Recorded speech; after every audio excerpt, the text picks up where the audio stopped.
identify these arrogance, not come with us. Shame to see you in your face. You are running the hospital, taking the doctors. সোনারপুরে নিহত দলীয় কর্মীর পরিবারের পাশে দাঁড়াতে গিয়ে জনরোষে আহত হন তৃণমূলের সর্বভারতীয় সাধারণ সম্পাদক। প্রথমে বাইপাসের ধারের একটি বেসরকারি হাসপাতালে নিয়ে যাওয়া হয় তাকে।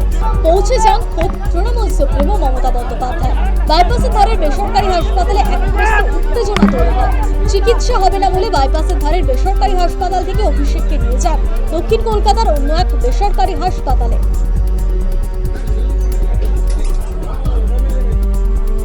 বিজেপির অভিযোগ, আঘাত গুরুতর না হওয়ায় দক্ষিণ কলকাতার বেসরকারি হাসপাতালও অভিষেককে ভর্তি নিতে চায়নি। কিন্তু মমতা বন্দ্যোপাধ্যায় রীতিমতো হুমকি দিতে শুরু করেন। গোটা ঘটনার ভিডিও সামাজিক মাধ্যমে পোস্ট করেছেন বিজেপি মুখপাত্র দেবজিৎ সরকার। সরব হন তৃণমূলের থ্রেট কালচার নিয়ে।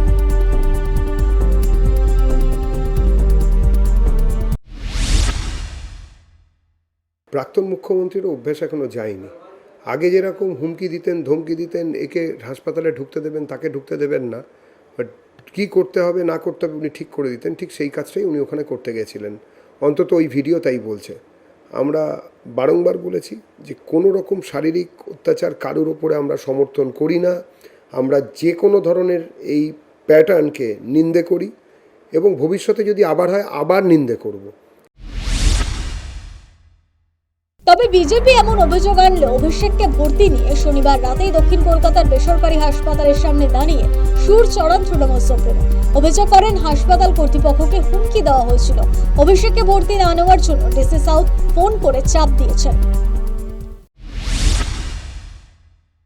But I'm really shocked and saddened to see the behavior of this BJP government, who are in power even not in 1 month.